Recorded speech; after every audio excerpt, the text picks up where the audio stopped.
Coyotes are members of the wild dog family. Never tamed, they are well equipped to live in the wild. They are found throughout the United States and are known as scavengers, feeding on the remains of many larger animals that have died because of weather or other causes. They eat everything from crickets to large elk. They average about 2 feet tall and weigh about 30 pounds and live about 6 years in the wild. They usually hunt on their own, but they will also hunt in pairs or packs. One of their favorite pastimes is hunting for voles, a small mouse-like rodent that tunnels underground. Just watch him hunt. Ladies and gentlemen, welcome to a wild edition of Nick's Nonfiction. You're here with your host, comic Nick Muniz. Today on the show, we have the American Attenborough, Dan Flores' Coyote America. Ow! Warm those pipes up. We're going to be howling all day. If I were to tell you there was an invasive species that is abducting children, pets, your loving cat, babies, you would run for the hills, but don't go there because that's exactly where the coyotes are. Coyotes are the most versatile organism maybe on North America. 10,000 years ago when there was that ice age, maybe a meteorite or a Mount Helena explosion, mammoths, woolly mammoths, saber-toothed tigers, Sid the Sloth, the cinematic movie star. All of these animals, the short-nosed bear, that thing could run 30 miles an hour. Thank God that thing got extinct. Coyotes are one of the few animals that are able to survive these mass extinctions, and all the elite with their underground bunkers. One of my reoccurring dreams is running on all fours. You know that feeling, wind in the hair, or maybe that's just my past life. Me and the coyotl, the half coyote, half man we're going to learn about from the ancient native myths. And the coyote has snuck his way into our metaconsciousness as a people. Wiley Coyote, that bugger is still chasing the Roadrunner up into space. These friendly-looking canids are immune to strychnine. The cowboys couldn't even run them out of the Wild West. They have gone from hundreds in population up to around 5 million and counting. We have lost count of these little guys. They are able to change their physiology. They have a underlying DNA of epigenetics they could call on at a moment's notice, kind of like a Batman versatility belt. They are a pack animal. They thrive on their intelligence and ability to work together, just like the humans, which is why they were kept in such high regard, made totems of them for years to come. It's going to be a shorter episode today, and we're going to learn all about these friendly little guys who you don't want to get too friendly with. About the author Dan Flores, he is one of the best nature writers in American history. His other famous book, The American Serenghetti, we will have to have on the show eventually. He's getting up there in age, maybe all the bestsellers out of his system by now. 78 years old, living down in Santa Fe, which is going to be one of the top coyote capitals of the world, always kicking around coyote turds in his backyard. He went to college up in Montana, perfect place to study the American West. His favorite things to do is to watch an American Western, maybe a old Clint Eastwood movie, Bill Clinton Eastwood, and watched coyotes eat live rabbits and rats in his backyard. In 78 is when he got his PhD from Texas A&M, and then he started teaching at the University of Wyoming, smack dab in the middle of America. His other bestsellers include The Mississippi Kite, which is crazy. It's about the southern hawk all up and down the Mississippi River. This is another one of the indigenous species that North America has. Like, you know, when you go to the zoo and there's always the biggest section is the Africa section. Yeah, we had the woolly mammoths. We had cooler animals at one point. Dan is highlighting all these. That hawk, especially the coyotes, have infiltrated the entire world. They're in every city of the world. It's amazing how versatile and invasive they are. Dan Flores, his private life is kept very private. Probably why the critical reception is meh. Those critics want to know everything about you in order to give you a good review. But Dan keeps to himself. He keeps to nature as he should. He's got his own podcast going now called Rewilding North America. He's all on the conservation effort, a true savior of the species. and it's going to take us through 9 chapters today. Let's start it off about the species. Dan started us off with a personal interaction story, why so many other writers hold him in such a high regard. European writers love Dan Flores. He was on winter break at university up in Montana. When you're on break, he went home to Louisiana, where he's originally from. He was deep in the bayou with Clearance Clearwater Revival. Born on the bayou! And he was walking down to get his paper in the middle of the morning, crack of ass, parents are asleep, no one to cry for help, and what he hears from behind him is just pitter-patter of nails on the asphalt.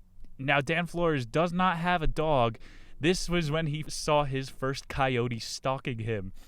Dan, the curious writer that he was, he didn't run away in fear. He followed the coyote back to his pack. And when he went back, he saw 6 of them dining on a local cat, one of the cats from the neighborhood that he remembered. He saw them pink tongue, yellow eyes, their brownish yellowish fur. Almost like a fox, he thought it was, but triple the size. The crazy thing about coyotes off the bat, like, there's no such thing as a lone wolf. I went to a wolf conservatory down by Colorado Springs recently, and wolves, the lone wolf, is a myth. The coyote is able to hunt on its own without dying, and then they share their kill. It's almost like the homo sapien as a forager. That's how they've been able to survive for so long. This was the first interaction that sparked an entire lifetime of looking into the species. There was a community underneath his own nose, which you are going to learn today. These coyotes are most likely in your hometown. You see some yellow eyes peering at you through the bush in the middle of the night. It's not some jackal or the New Jersey Devil. It most likely is one of these coyotes. Of all the wildlife species, from meese, mooses, elk to wolves, coyotes are the most common close encounters for United States citizens. Dan has lived in Los Angeles, San Francisco, Denver, Atlanta, Chicago, and most recently in New York City. He has seen sightings. That is right, the island of Manhattan is now inhabitable by coyotes. You gotta watch those documentaries about people that are living in the abandoned subway shafts. So not too much of a surprise with all the trash we have and all the rats. Coyotes eating rats. It's like a candy shop Manhattan for these guys. As for the history of the species, the coyotes started out in the West. They are around 5 million years old, are the oldest fossils that they have found. And humans, they say we go back 2 billion years. These canids predate us by a long, long time. We will stay towards recorded history for now. Around 300 to 900 years ago, they were found on the East Coast, frozen in the ice ages. They're doing all this carbon dating. They've also found 10,000-year-old samples in the La Brea tar pits, and it is a distinctive skull from the wolf. It's not just one breed of these dogs, wild dogs in America. The coyotes would actually go to war with jackals, we'll get into. When the settlers got here, they immediately noticed how many there were on the prairies. During our manifest destiny had to come to a bit of a halt because there's not too much food getting nabbed up by all the coyotes in the breadbasket, the open plains. 500 years ago, the coyotes were mostly inhabiting East Texas and Oklahoma. That's where they're finding a lot of fossils right now. Few other species have made it into the millions of them. That's like humans. They say that's supposed to have a 50 million person limit. We have extended that by almost 20 times over. These coyotes are little emperors. They go out and they take over land. They extend their domain, little pioneers. In the 1600s in Guatemala and Ecuador, especially El Salvador too, they have coyote heads that are carved into like the Incan totems and on the Grand Pyramids, whatever they call those temples of the Mayans. They called it the coyotl, which was a wolf-like man creature. How creepy is that? You hear about like Skinwalker Ranch, all these creepy places that are supposed to have big feet, Bigfoots in America. This is what people always say. They see the Coyote Man. Remember that old book you probably read, the in school, the hitchhiker, person's driving across the country and they see the same hitchhiker. It's basically that same urban myth, but with a coyote. You're going out to pick up some sticks for the firewood, and you see a half coyote, half man. Taking it up to the 1830s, they were right in the middle of the fur trade. The Canadians would skin absolutely anything north of the Hudson. If you were a person with hairy arms, they would skin you and sell you for your wool. Within 100 years, they had relocated to the Yukon Peninsula up in Alaska. These coyotes, it's not like they have the internet of coyotes, but they are able to somehow mass migrate out of the continent when they know they are in high value. This wasn't the end of their species. They almost just took it as adding more land to their own cosmopolitan. They are residing over 7,500 miles of North America now. That is bigger than the Persian Empire, the Roman Empire, over in Toronto, Ottawa, and everywhere in between. One of the old Hispanic sayings from Cortez and the city of gold searchers was, "The only thing smarter than a coyote is a god." They were intelligent, flexible, the two metrics that got humans out of the Serenghetti. It's that whole thing of being able to survive on their own for a limited time and then meld into a new pack. A wolf can't do that. The thing is, wolves, they have much more communicative abilities. They can lower their head, raise their ears, snarl a lip, show their teeth if they're angry, whereas coyotes have a much smaller or a much more universal language. So there's coyote Spanish and Mexican. There's one universal language. They're more advanced than us. Journals from back in Cortez's time and then up with Lewis and Clark were saying that these animals seem to be testing their boundaries with us. Whereas wolves, they will just come at you, howl, and try to get you off their land. It's a land of turf, and then they're going to pee all over the rocks and then howl at the moon in a celebration. But the coyotes, they keep their distance and they test you, which is what makes it more of a evasive, a kind of mysterious species. They're not getting close or waging war. They are observing you. In the 1920s, there was a war of extermination east of the Mississippi. They were saying, we can't have these grabbing our little kids anymore. This was one of the first time that there was the big coyotes wanted, bounty on coyotes. That was after the 1920s, 100 years after the fur trade, and you would think we hunted them to near extinction. They were larger in numbers. By the 1970s, people were buying coyote puppies on Route 66. You're supposed to get your kicks there. Well, they were buying half dog, half wolves that are going to ruin neighborhoods, and they were taking them out west. So there goes every single conservation or effort to keep them out of suburbia. People are using them as pets. That's like you hear about nowadays down in Florida, in the Everglades, people, the reptile freaks. Once you buy a lizard, it's like a tattoo. You're going to have to get another reptile until you buy a dragon. And these people are dropping friggin' pythons in the middle of the Everglades. So now that's a pretty creepy invasive species to see, but that is how coyotes, this is really their continent, but it's how they got started again. We were close to eradication, if that really is your goal. They are now in 49 states. Again, they infiltrated the Yucatan, claimed it as theirs during Manifest Destiny, and until one stows away into Hawaii, the United States is basically theirs. That should be our animal, not the bald eagle, the coyote. That'd be a pretty badass one. No one else has a wolf. The American Coyotes? That should be a goddamn football team. The final state they invaded in 2010 was Delaware.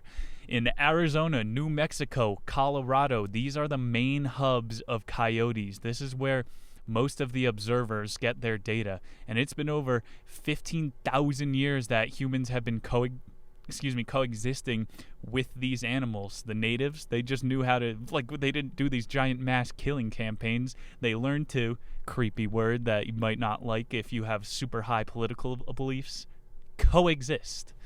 Down in the Yucatan, there is a city called Coyoacana, just a city named after coyotes. They have infiltrated every single culture. And then by 2000 and 2006, they were up in Westchester, New York, and in Central Park. There was a story in 2006 where someone found a coyote on an Amtrak. pretty crazy. They are invading our public transportation. We are obsessed with these animals. They're little predators. Unlike most rabbits who have the eyes on the side of their heads, dopies chewing on lettuce all the time, these predators probably share some genetic memory with us. They have the super smelling ability. They have the hunting eyes like humans. You got to look at the eyes of the coyotes. I've seen so many pictures after reading this book. They have this yellow burning eye. It's like the light of the sun hitting your soul.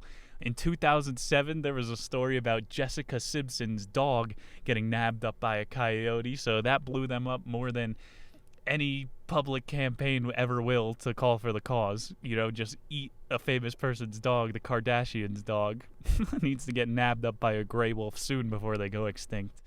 2012, there was a cool story where a coyote got stuck in the grill of a car. Someone hit it on a road trip, and they drove all the way from Utah to LA, and a coyote got off there. So I think that Hawaii stowaway is probably coming.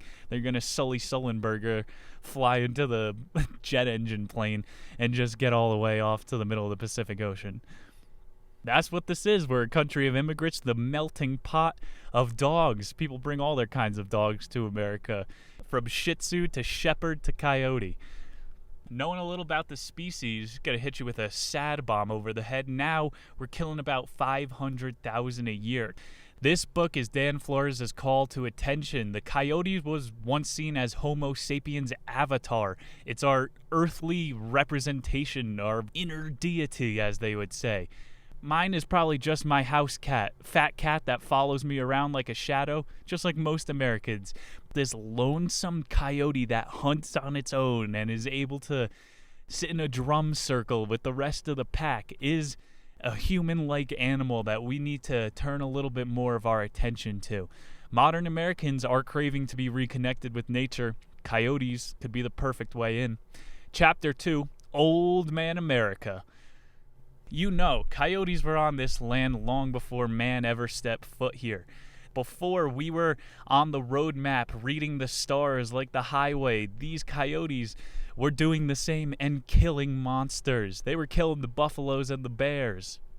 From all the droppings and records Dan was talking about, coyotes had been able to misplace entire buffalo herds. They thinned out schools of salmon. Some were even omnivorous. So you can see how destructive they really can be to an ecosystem. They have an iron stomach just like humans. If it moves, eat it. Does it smell good enough and you don't throw up? Eat it again next time. The wise man, the guy who was holding the peace pipe around the fire, would always say, Old Man Coyote says, battle to the death is dumb. Coyotes, interspecies battles, even a mama bear, if they're getting a little bit hungry, they will eat one of their own cubs. We anthropomorphize all these animals, make it seem like they're humans, and they have dinner at night with all their family dinner with all their cubs. They will straight up eat their cubs, but coyotes, they leave the death to die. They don't eat their own.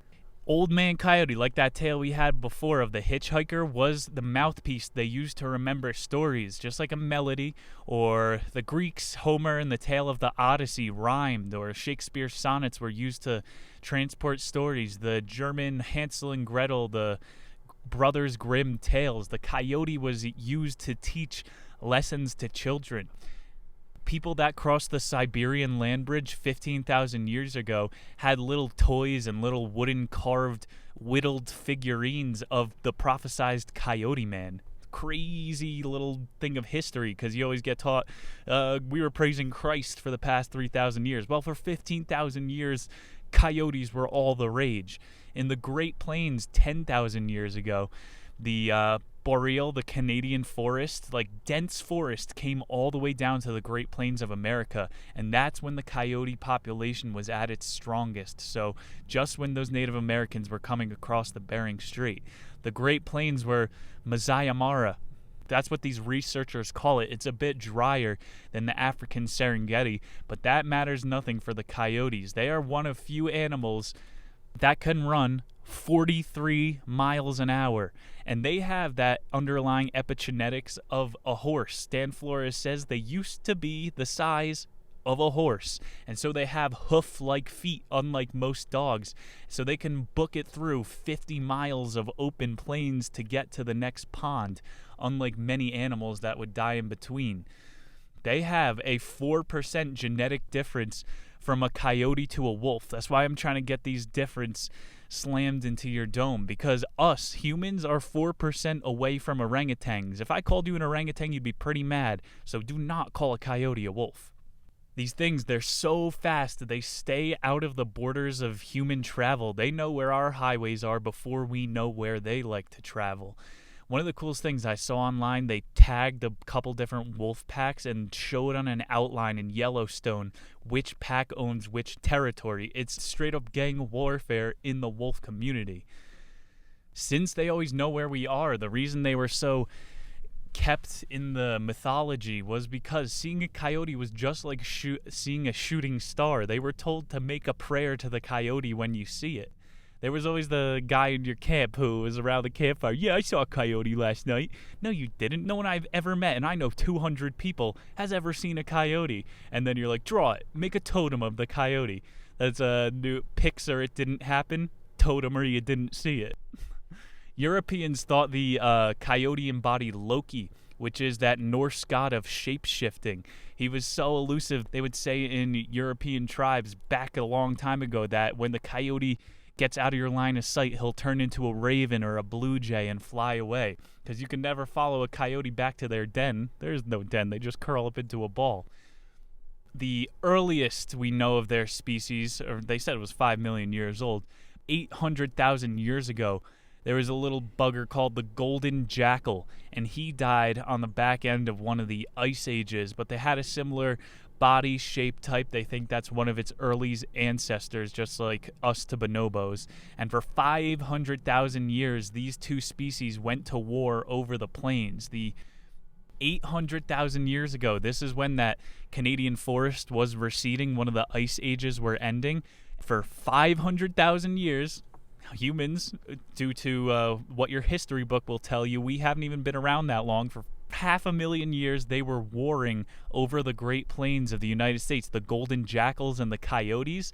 The coyotes were retreating to the Rockies and fighting off these jackals. You could see why it's such a great totem for the Native Americans. That's exactly what they did. You sit on the, like, Golden or Boulder, Colorado, do a hike over here, and you just look over the plains. And if you were a Native American and you saw the white man, all them in their prairie wagons coming from miles away, you would just be like the coyotes with the jackals and take shelter in the mountains. I'm telling you, we really need some more football teams. Instead of like the racist Washington Redskins, you got I don't know that much sports. Is there the Brooklyn Jews probably out there? Imagine if we had the Minnesota Jackals versus the Las Vegas Coyotes. I'm telling you, I'd be at that game. 30,000 years ago, there was this animal called the Eurasian superwolf. You don't want to run into one of these bad guys. And he took over that strait between Alaska and Russia. And so the coyotes were stranded for a little bit. Before that 500,000 year period, they were able to get into Asia and such. They were stuck. When the big bad monster controls the bridge, none shall pass. I went to in the Denver Science Museum. They have this history of time. It takes you from single-cell organisms to Lucy the ape. And they stop at the Great Plains. They show Denver when it was tropical. It used to be like a rainforest here. Absolutely wild. The Colorado River was home to these, probably those Everglade 30-foot pythons. There is this giant pig. So these coyotes were able to hunt down big things like these, but not the super wolves. And it's a pig the size of a car. They have tusks the size of a longsword, man. It's scary. But the coyotes hunting in packs, these little 35-pound animals, were able to take down some of the biggest animals on North America. And as we said, they were able to become omnivorous, which is one of the best things you could do as an animal. It quadruples 100 times over how much you can eat. They were able to start metabolizing juniper berries, one of the most affluent berries you're going to come across, and they even eat vegetables, even more of a reason for farmers to hate them. And when the settlers came, nobody had ever seen a dog eat berries before. We would still just toss our dogs a steak around the fire. And these things that were eating berries made it very clear that we didn't know what this species was. It's very new science. We're only a couple hundred years into studying these little dogs. Daniel Smale was one of the first writers about it. He was an evolutionary neuroscience writer, studies mice, and he was saying coyotes had been in cities ever since Jamestown, the earliest settlements in America. Mark Twain even wrote a story called Adventures of Coyote.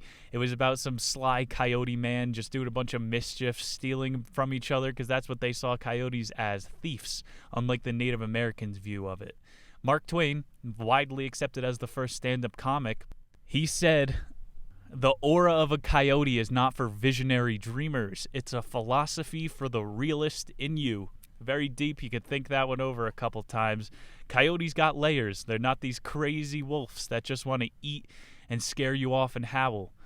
In this Coyote Man book, Mark Twain, he also invented the werewolf. Do you need a silver bullet to kill a coyote? It was all about the Coyote Man would expose the injustices of others. It was layered, just like his novels. He invented the first alter ego Superman. He's the Batman of the Mississippi River. Coyote Man? People hold Mark Twain in a low light because he dropped some N-bombs in Huckleberry Finn. It's just because he knew he understood the attention span of people in the 1800s. These people could barely read, so when they saw the N-word written out, that was gut-wrenching laughter for these people. And if you want to tell a layered tale about coyotes, you're going to have to slip some lewd language in there. Even 5,000 years ago, not too long ago, in the grand span of time, the Aztecs would have coyote festivals, and then the Navajo cave paintings have all kinds of jackrabbits being eaten by coyotes, idolized by people all throughout time, even us with Wiley Coyote. Things ain't a-changin'. Old man America, Mr. Coyote. Chapter 3, Prairie Wolf. Dan Flores, for a total of 20 years, he lived in the Great Plains and the Rocky Mountains, the real coyote heartlands, and he likes the prairies the best. He says, painted beautiful pictures in the book. The sky looks like an ocean. I'm always saying it feels like you could touch the clouds up here. You got some of the most unreal sunsets, big ranges of colors like the West Coast.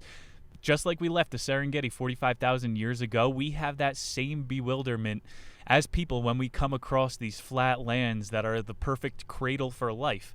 The old capital of Colorado used to be Golden. You'll see it's the perfect little foothill town. You got protection. Now we got real protection. You could hide F-16s underneath the mountains and have them pop out. It's perfect. You got the Colorado River. It's coming down off of I-70. That's I-70's 5,000 years old too. Fresh water. You got salmon swimming upstream. It's the perfect place to be for a prairie wolf even. In 1804, the first white man, Lewis and Clark, to come across, wrote about what they called the prairie wolf. And they just thought it was a tiny Arctic or gray wolf. There's 3 kinds of wolves, Arctic, gray, and red wolves, which are the desert ones. On the ballot this year in Colorado, along with the presidential election, we are voting whether or not we want to re-release wolves into the wild. That's right. That's what these hippy-dippy people are voting on up here. It's worth it.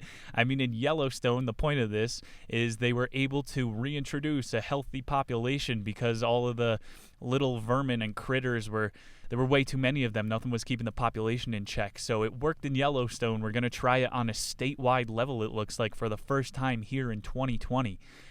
Still news coming out here on the prairie. So it wasn't until 100 years from Lewis and Clark in 1804 that the 1900 Dust Bowls came, and we learned that a coyote is much different than some sort of prairie wolf.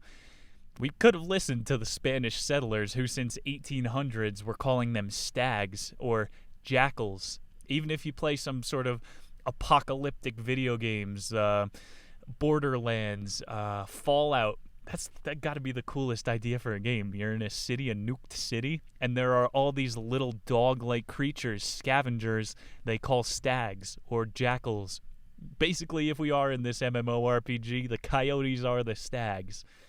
The first time, like 15 years after the first time they were documented, we heard a coyote howl for the first time. And they have the ability to bark like a dog. Isn't that creepy? Those yellow eyes in the bush. He starts going, arf, arf, arf, like a little chihuahua. You get too close and that coyote has your throat.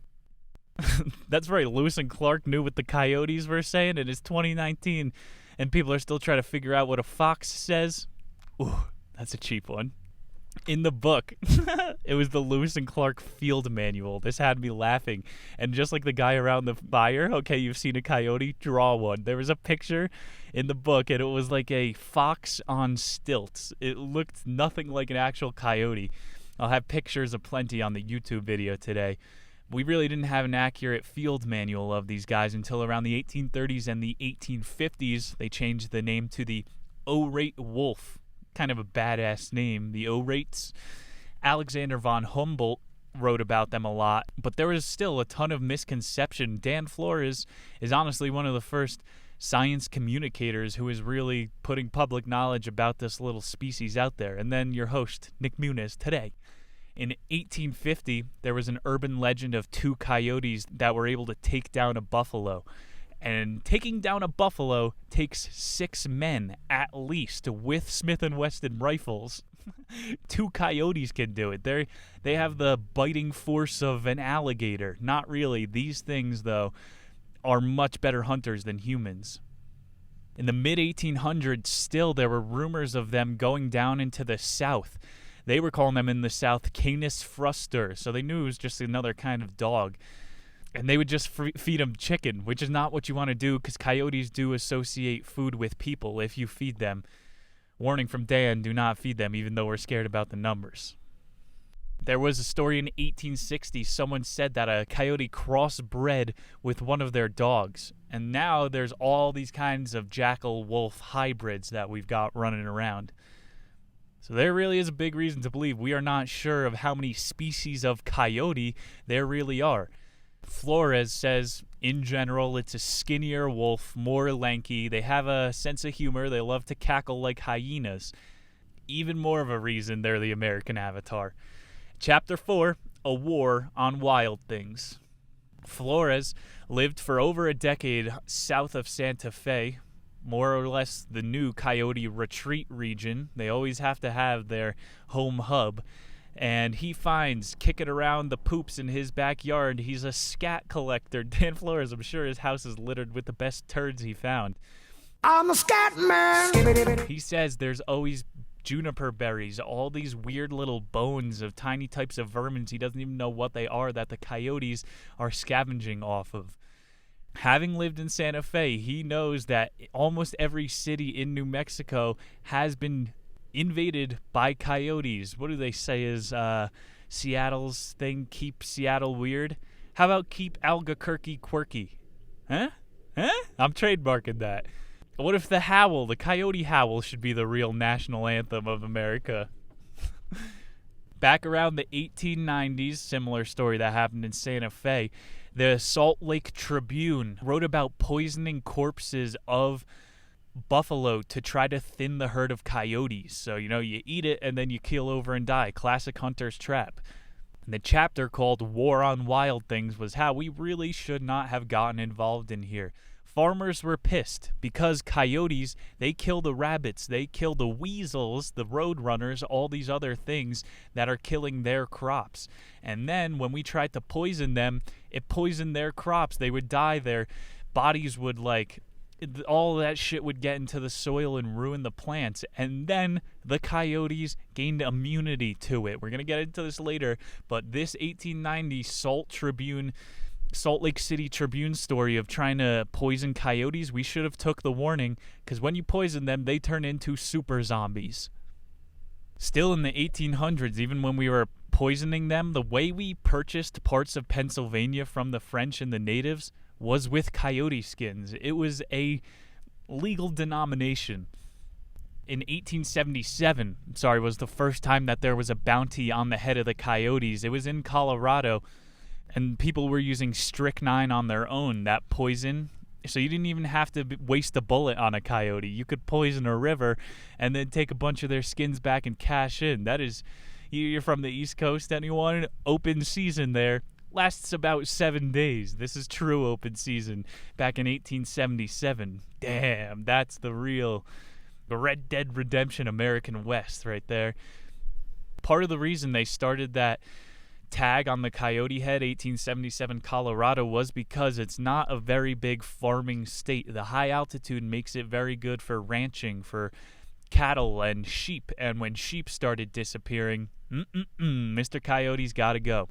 So we were killing these things like crazy all through the 1800s, and then the legendary 1907 president Teddy Roosevelt was disgusted. He had enough. He set aside 151 million acres for national parks. Probably the greatest thing any president's ever done. You know, Teddy Roosevelt, he got his name because there was this old tradition, stupidest fucking tradition ever, where they would tranquilize and then tie a bear to a tree, and then the person would have to shoot it. And Teddy Roosevelt's like, this isn't hunting. What's the fun in this bear if it doesn't have equal opportunity to kill me? And he wouldn't do it, so they thought he was soft. They call him Teddy Bear, and now it's the #1 selling plush toy still in America. Roosevelt also started the American National Forest System. He was a Rough Rider. Him and Smedley Butler, we learned about, they appreciated nature. They saw the hard sides of life, and they know what to fight for. Just like Mr. Flores here.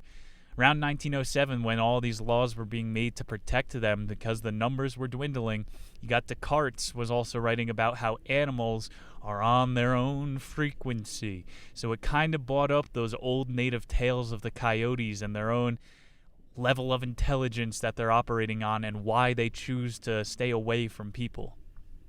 Also, Darwin was tearing up the Galapagos, stealing all kinds of chimps and talking about survival of the fittest, so people were just saying, kill whatever you want, kill as many coyotes, a war on the wild. Roosevelt, a hunter himself, was able to spend some time with coyotes, and once you do a little travel and spend some time out there, you learn the truth to the things. Terrible comparison. Teddy Roosevelt was able to go hunting with a coyote, and as he pointed up in a tree at a pheasant or whatever type of small game he was hunting, the coyote understood. It would point with its snout just like a beagle or any other type of hunting dog. They are intelligent animals, and then they can reside on that same frequency as humans. What if in the future you're just going to see everyone, the dog epidemic that's happening is just going to turn into coyotes? In the 1920s, later on, there was a population check and hunter tags were given out for coyotes. They had to. We were starting the national road system, so we changed their migration patterns completely, and that was basically the end of the Wild West for Americans, and especially coyotes. Colorado alone in the 20s had 32,000 bait stations. We were trying to hunt them out of existence, even with all that 151 million acres that Roosevelt put aside. Nowadays, we still give about 150,000 tags a year for these little guys, but they go through these periods of fission and fusion where they turn into their own little subspecies, and then they go back to the Yucatan or the Santa Fe where they repopulate and then resurge and take over all the land. I'm telling you, they're a little army. During this 1920s period when they're status was dwindling, the population was low, the women were able to, female coyotes, change their gestation period to 10 months. It's usually 2 years long. They're what's called a K species, where they have to have the baby in their womb for a long-ass time. But it's in a time of need, their genetics change where they're able to shit a baby out in only 10 months. Another crazy thing about them is there's only one mating couple per pack. They're adaptable. That's why they're able to survive. Just like when that super wolf was taking over the coyotes' main highway. During this time when they were able to change their birth period, they also went from an average of 35 pounds to 25 pounds, and they became more vegetarian. They could just change up what they eat. They're just like people, where whatever condition you put them in, they will adapt. In the 1920s, the Division of Predatory Animal and Rodent Control was born, and they were receiving millions in tax dollars, so now you got humans in control of coyote populations. When humans are even in control of human population, it doesn't go too well. Cite the entire 1900s and democide for that. So as soon as this division started, the Coyote Extermination Act was proposed, and they got hunted to a few thousand in nature. Within a century, humans almost eradicated this creature that had been here for millions of years. Flores knows they're still howling down in New Mexico. Chapter 5, the arch predator of our time. In the 1930s and 40s now, the hunters and trappers were almost done with the wolves. Yeah, we almost hunted wolves out of existence. That's why we had to reintroduce them to Yellowstone. I'm guarantee when they start eating rich white people's dogs in Boulder, they're going to have to hunt all the wolves again. This is the fusion and fission because we think we can control anything. It's got to be the coexistence is what the last chapter is mostly about, and we're going to fly over.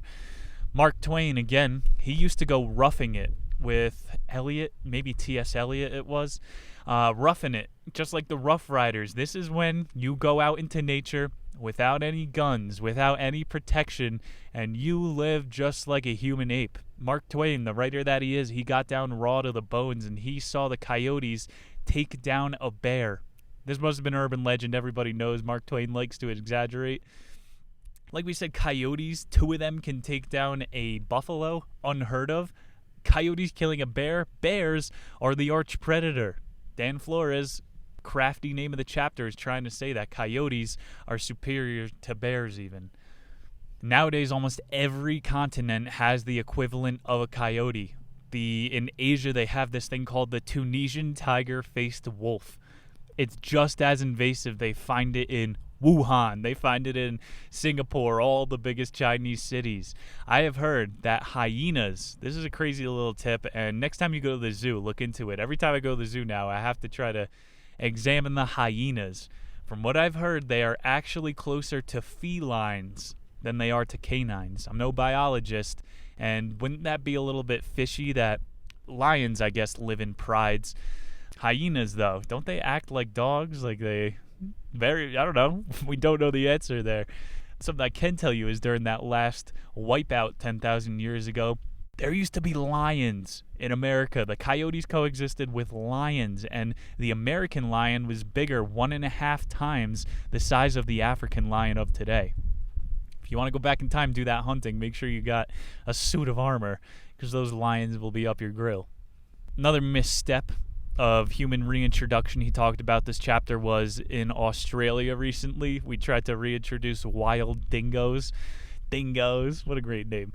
Those are still running rampant, and the park rangers of the Grand Canyon are getting up in arms because there are over 8,000 coyotes roaming the Grand Canyon right now. A lot of land, but they're scared. Like I said, the rangers want to be in control. It's getting a little too much for us. Again, we might see another extermination campaign in our lifetime. In 1925, after they had all these new divisions for controlling the population, started the North American Mammal Stability Conference. This is like the Super Bowl of their world. For the first time, someone said we're violently overturning the population to never be reestablished. He's getting a little bit preachy about the conservation efforts. Since 1925, so 95 years now, we've been dancing on the line of extermination with these little guys. In the last 90 years, the populations that we can't get a hold of are growing in size. Just like wolves are growing in size. That's a pretty scary thought. So are the coyotes. What are we turning into as people? I think we're only getting wider instead of taller.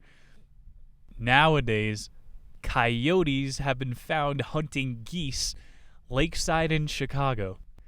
There's only 8 land mammals that are faster than them. What's the pronghorned elk? You got to go look up videos of this. It looks like a all-terrain vehicle, the way they just take over land. That's, if you could choose to be an animal, that's a pretty good one. They could run 50 miles an hour for 6 hours at a time. And they run in these giant packs. It's like the Rat Pack rides again, the ultimate version. In 1931, after that Super Bowl, the Animal Damage Control Act had been passed. It put aside $1 million, which is a lot of money in that time, to eradicate the arch predators. So still in the 1930s, we're going, humans are going to take over this land completely. No one else can stand to fight us. We didn't learn from the first 2 times of when you try to suppress the numbers of the coyotes, they just morph and then get stronger. They're like the ultimate predator. You seen Predator or Alien or Prometheus, how they designed the best killer? How did Stallone kill an extraterrestrial predator? He adapted. He laid down in the mud and he covered himself. what the coyotes can do. They change their hides, they thin out when they need to go into the desert. It's nuts what these guys do. Dan Flores says that the coyotes are able to consume up to 1,600 different dietary items.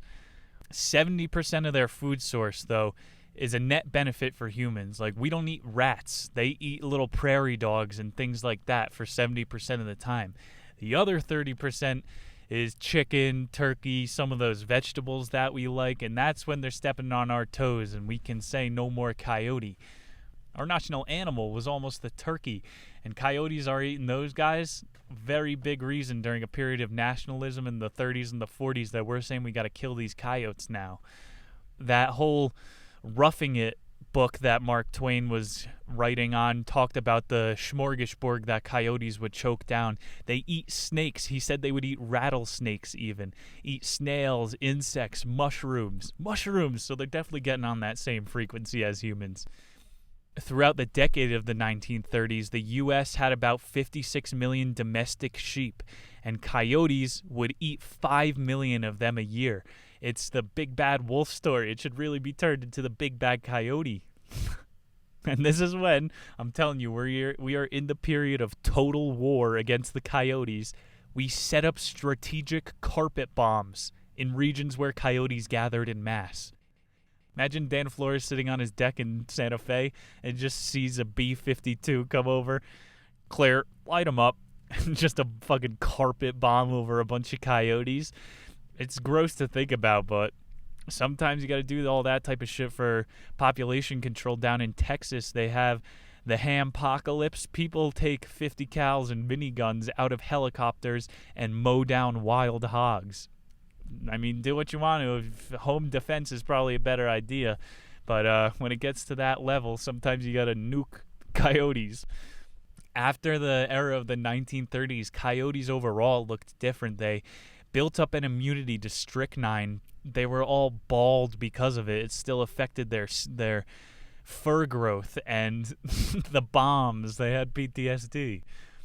Colorado Wildlife Research was in a complete panic, not knowing how they were going to control this population.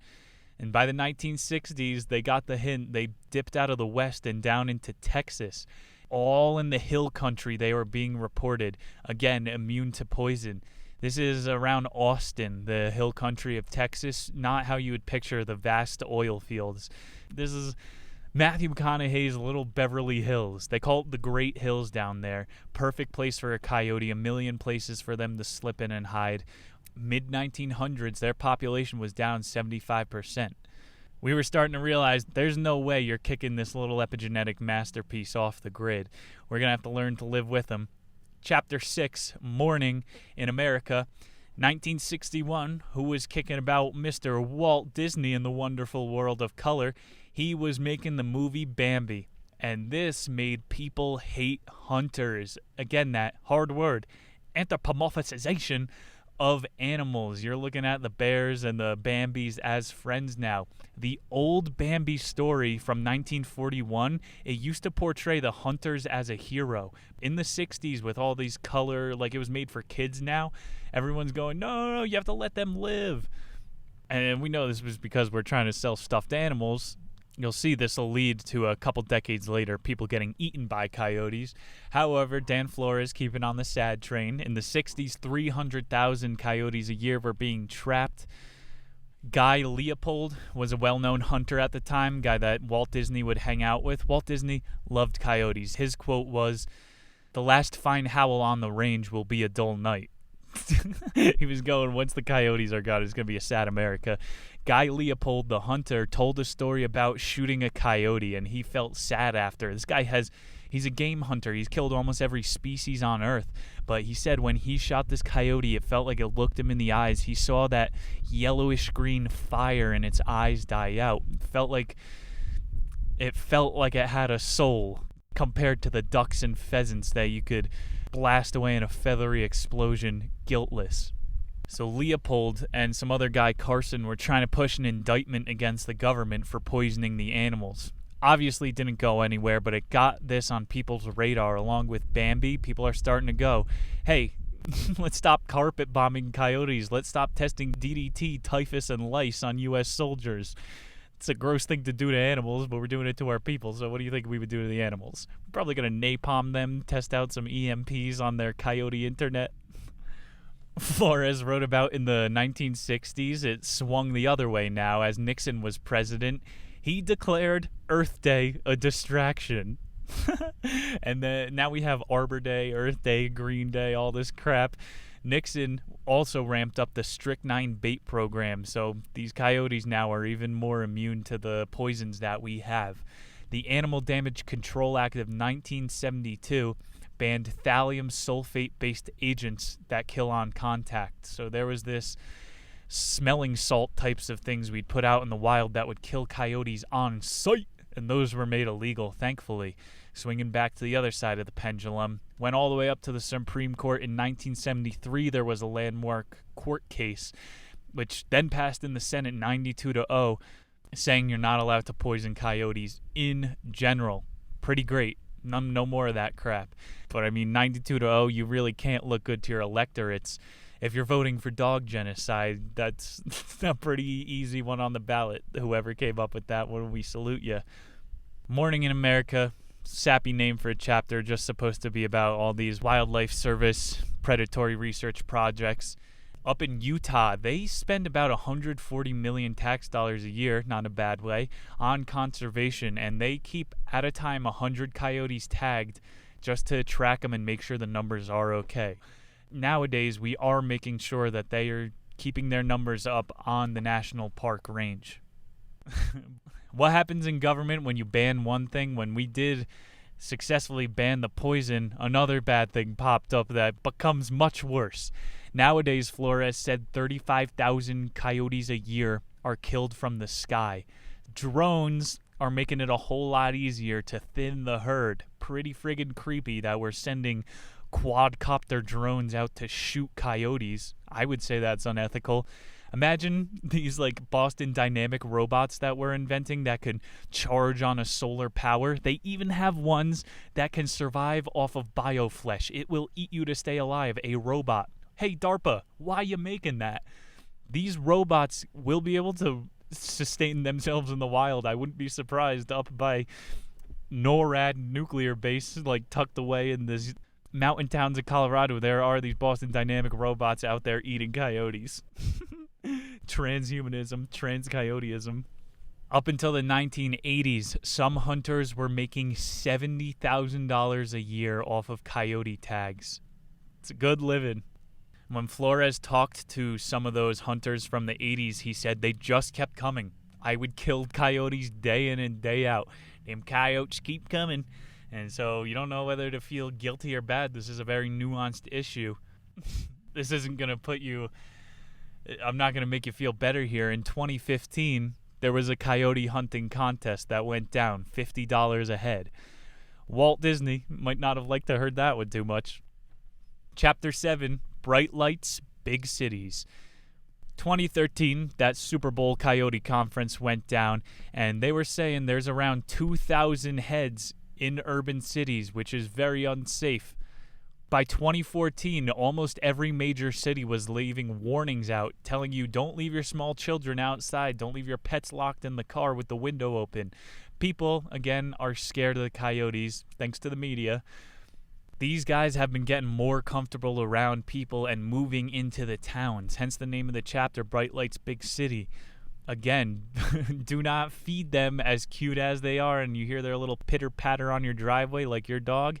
They're going to be eating your dog next. What did Yogi Bear say? Don't feed the bears unless it's honey. What was called the Great Dog War of late 1900 never ended. This was when all of the pounds, the dog catchers, were basically on their own $50 a head payday.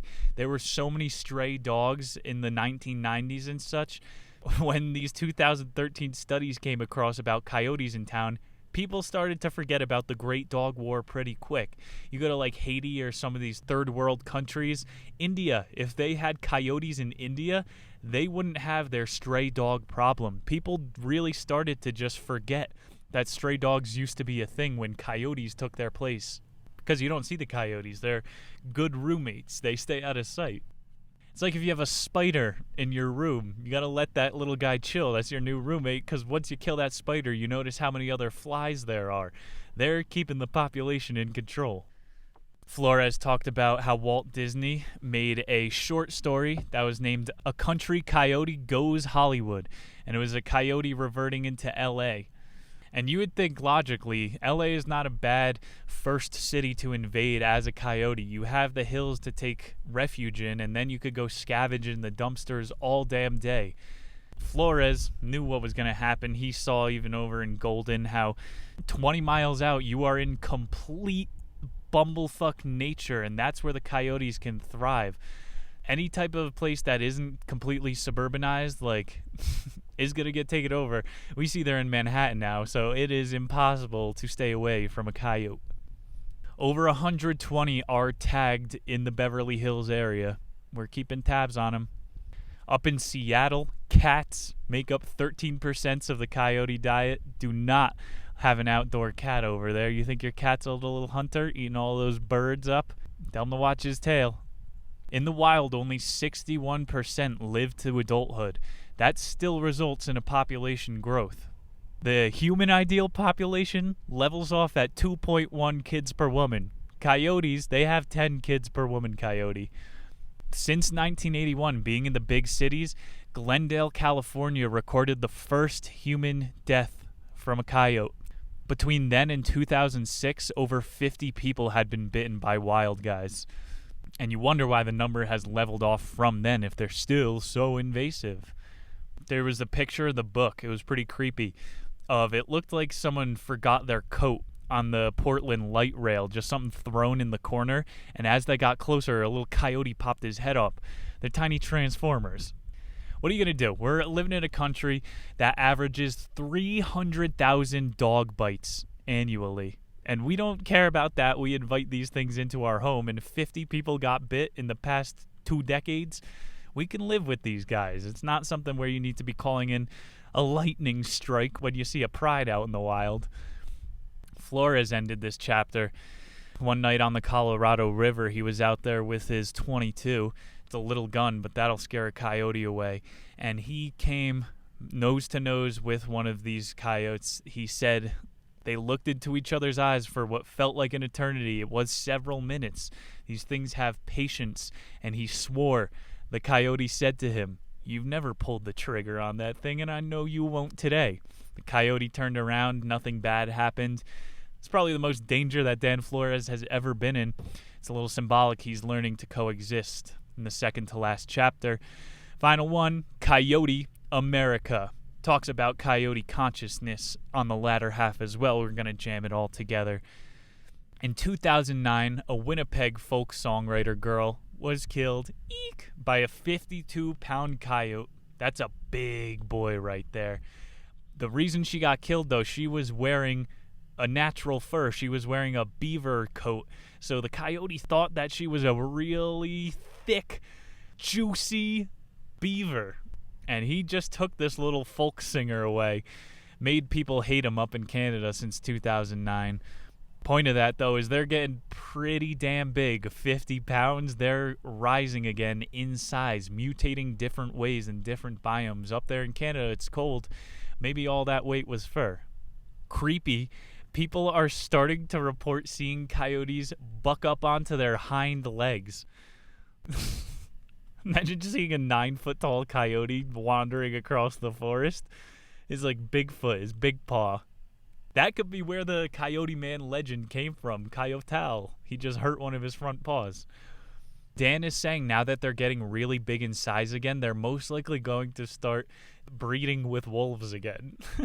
Which this happened 3.2 million years ago. For 1.8, they were pure coyotes. Then they learned to share their genetics.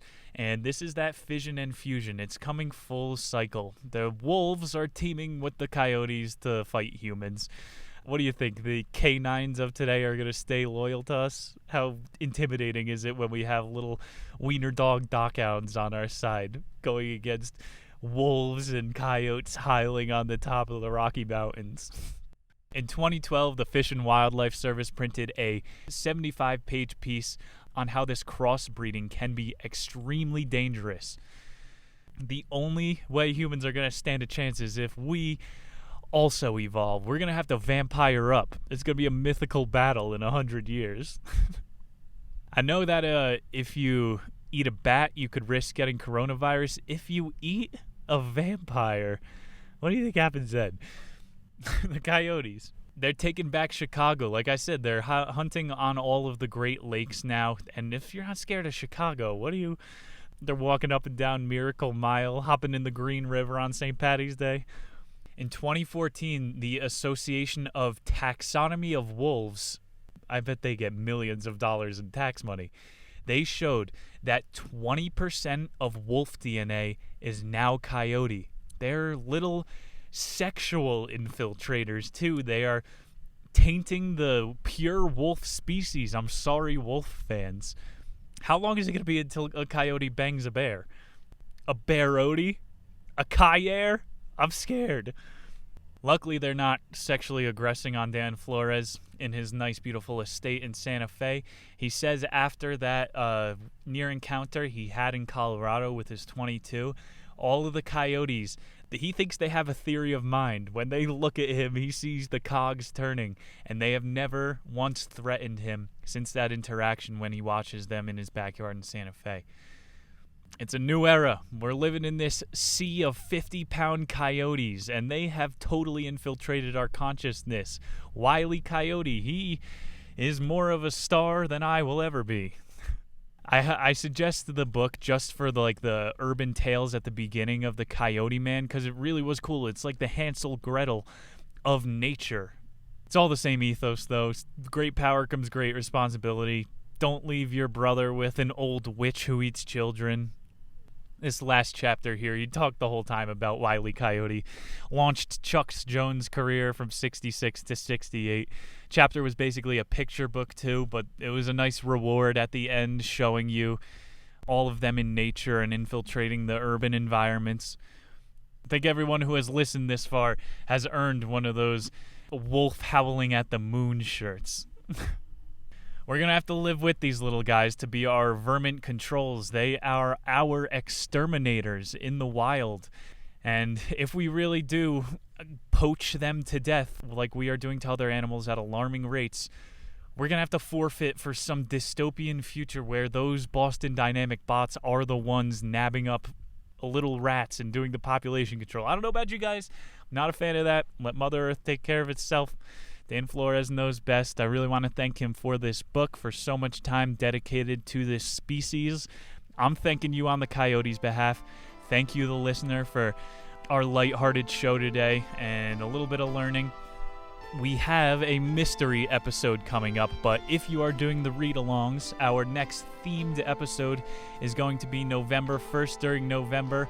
What is November is the biggest eating month in America. Thanksgiving is coming up, and you are getting that gut ready, the size ready for the holidays. Just like the coyote, you're getting ready to stuff that stomach for hibernation. We are going to be reading November 1st, Fast Food Nation by Eric Schlosser. He is in all of the Fed Up, the sugar documentaries, not What the Health, like that one is a vegan propaganda put out by Netflix. Sugar Nation, I'm telling you guys, I'm like 2 weeks clean off sugar. Your teeth get whiter. You don't have these menstrual mood swings. You are clear of mind. It's one less addiction in your life. And Sugar Nation, oops. He also wrote Sugar Nation. That's why I just fucked that up. I'm sorry, guys. Fast Food Nation talks about here the food processing plant in Greeley, Colorado. Anthony Bourdain recommended this book. It is about the disgusting diet of the Americans. I mean, we should really watch what we put in our face holes a little bit more. Shit tastes good here. Not gonna lie, we're gonna learn about what goes on behind the scenes. Thank you again for staying tuned for a truly wild episode. I'll see you next time. I am your host, Comic Nick Muniz.